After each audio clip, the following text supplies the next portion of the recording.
Well, thank you very much, and hopefully technologically it works. Can you hear me all right?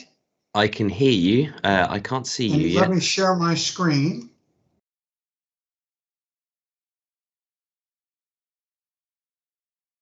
And let me Yep, perfect. see. Yeah, and I guess you all have moved to one side, but can you see my screen? Yes, we can see you. Yep. Excellent. Well, thanks so much. So I think I'm probably unique here in that I bring a medical perspective. I am a physician, a surgeon actually, but it's great to be part of this global community. And really the digital world has allowed us all to share our thoughts and experiences. So I wanted to give you some of my perspectives from medical education.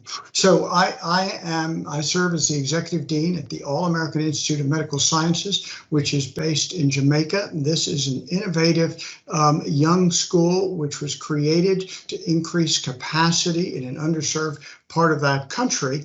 And actually, I had started my experience in digital education almost 15 years ago when, somewhat by serendipity, I was asked to use what was uncommonly used in education, this thing called the internet that we now all, absolutely require, like electricity and running water. And we started a program using online delivered curricula to create a school in the South Pacific, again in an underserved community. And I was so intrigued by that. It changed my career pathway. I am based in Baltimore, Maryland.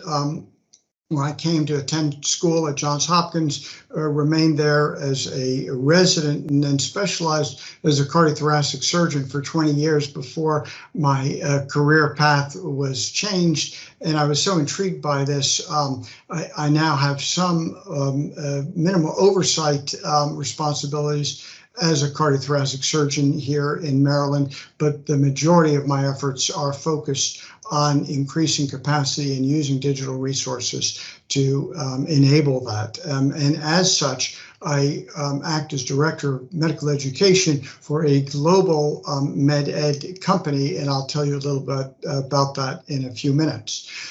So when students arrive in medical school, this is a common feeling, and I have to say that going back close to 40 years ago when I was in medical school, this was very much the feeling. You go through your various stages of schooling and then you're just hit by this flood of knowledge that you need to learn. And everybody says, well, do you need to know it? And as many of you are aware, knowledge is always built on prior knowledge. And so I have to tell my students, no, you can't just look it up.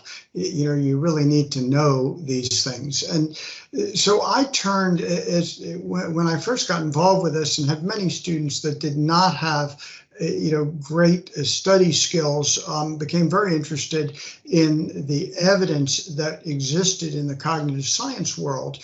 And in particular, the evidence-based strategies. And as you can imagine, as a cardiothoracic surgeon, everything I do is based on evidence. We do studies, do procedures, do treatments work, and we've all seen that in the pandemic. How we had to go through vaccine trials before they were distributed, and likewise, there are very good trials that have found solid evidence behind at least a number of foundational strategies. And furthermore, we now know that there's a neuroscientific basis for these. And in today's talks, there's so many of these strategies not necessarily referred to by name, but have been alluded to. So we know these things work. But one of the problems with these strategies is that they're not always easy for students. They don't necessarily make learning easy.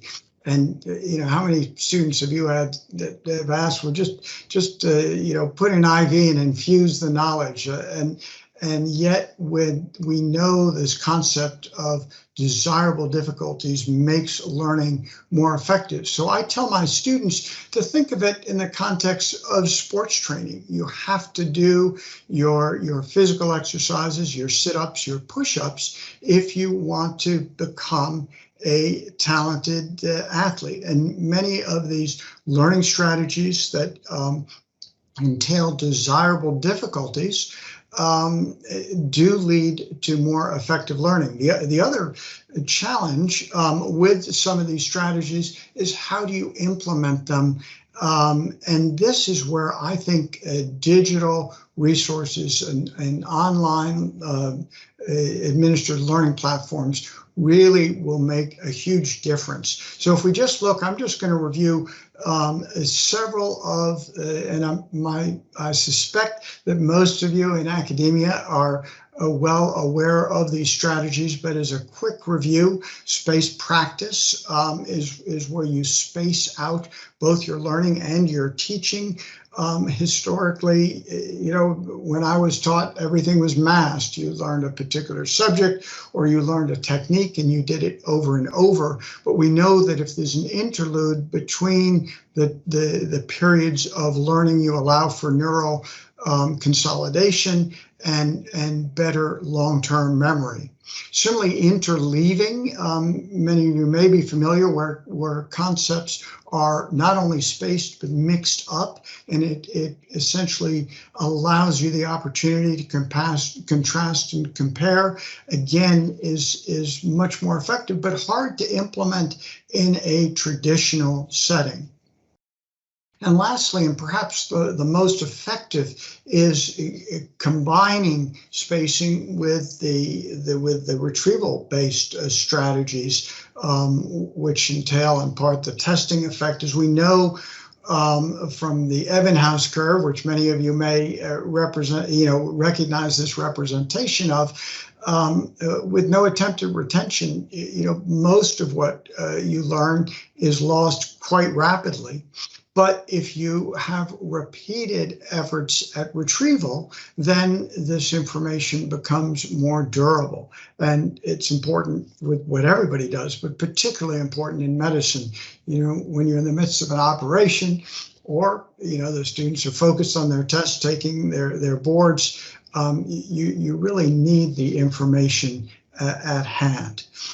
So these are three key strategies that do entail desirable difficulties, are not easy to administer.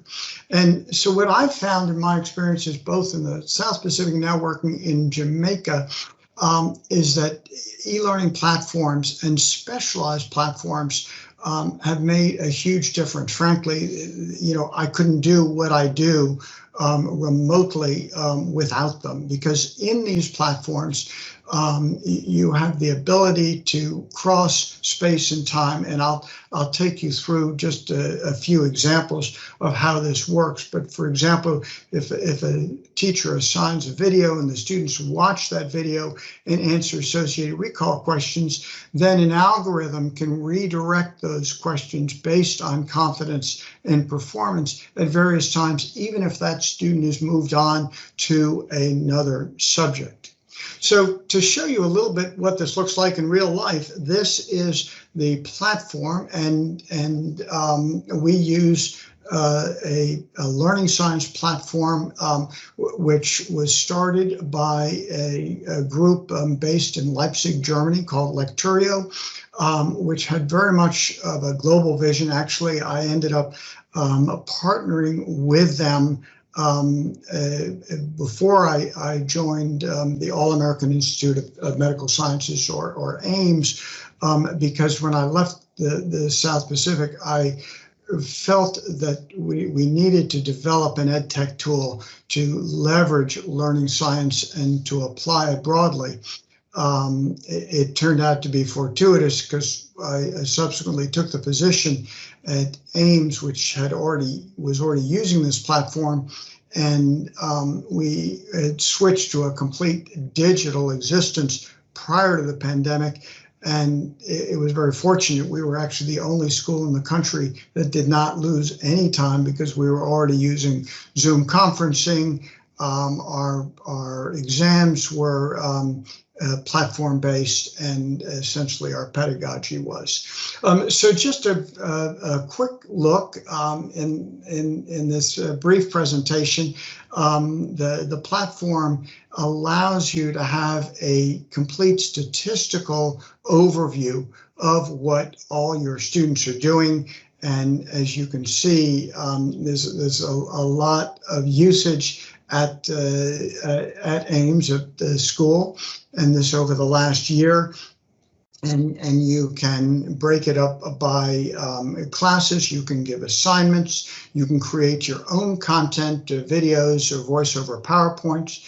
There you can integrate a cube bank for basically case-based problems. And then there's a component where you can, when you go to the wards, you can add notes on your patients. To show about you a minute left, Peter. Okay, well, I'm coming to the end. So there's each segment we have. They have 8 to 10 minute videos that go through, and there is an interactive 3D model that you can use. And at the end of every video, you answer recall questions and you rate your confidence. And then based on the confidence, you get those recall questions sent back to you at, for example, here it's correct, so it's 47 days, but it could be the more you answer, the longer the interval, and this crosses between courses and allows you to space and interleave. And then there's a space for what we call a brain dump or a summary note at the end. So in sum, I have found that combining technology and science greatly enhances the ability, at least my ability, to help underprivileged students in third world countries. And I'm still closely tied in with many of my colleagues at Hopkins, and this is actually some of the faculty that have given videos, produced videos for Lecturio, come from Hopkins, and they use it in their programs there as well. So I also give a global webinar monthly for those of you who have medical colleagues to look at how we can better apply learning science strategies, and would invite anybody to attend that's interested, and formed a learning science team at Lecturio to further the conversation. So thank you very much for the time to present. I've got to figure out how to, here we go. I think that's stop sharing. And I think I got through without technical trouble. So I hope that was helpful. That was great. Thank you, Peter. Do you have a webcam? I can't see you. It doesn't matter if it's not working. Well, I see my own picture. Do you not see me? Can anyone else see it? Nick, can you see it? No, I can't. Oh, well, not to worry. We can hear you, so that's the main point. We were able to see your webcam as well. I think we do have time for one question, if that's okay. And that was from Phil Race. And I think Flower has, oh, here we go, I can see you now. Flower has given her answer as well on that, which was really helpful. Thank you, Flower. But Phil has asked, he says, I love the idea of spaced retrieval. And how can we best use this in asynchronous online learning? So just wondered what you thought on that. Right, and I think it ought to be an integral part of curricula, especially in my context in medical education. There's so many different things of knowledge-based nature that need to be accumulated and then ultimately synthesized.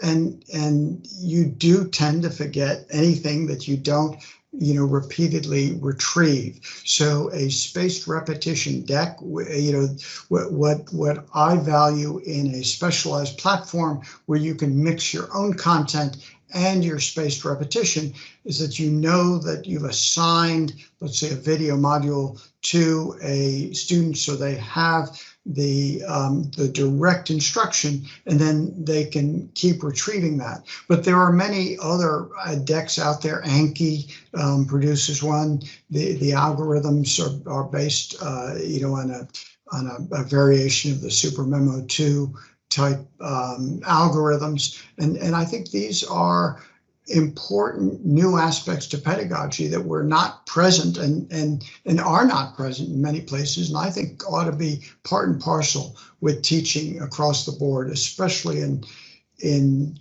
areas where a large knowledge content needs to be accumulated. Yeah, brilliant. Thank you. Yeah, Flowers also responded to this as well. Yeah, it was a great reply from Flower as well, where she says that yeah, Space Retrieval works great in auto-graded quizzes and asynchronous online classes. Simply include questions from previous units or modules in each quiz. And she also recommends spacing out deadlines each week, which I think is a great suggestion as well. So something on Tuesday, Thursday, and maybe Saturday as well. So spacing that out as well, and then holding the students, making them accountable for that. I just read that out for the people that might not be able to see the chat, but yeah, I think that was another great point as well. But yeah, thank you, Peter. Thank you for taking the time to be here today.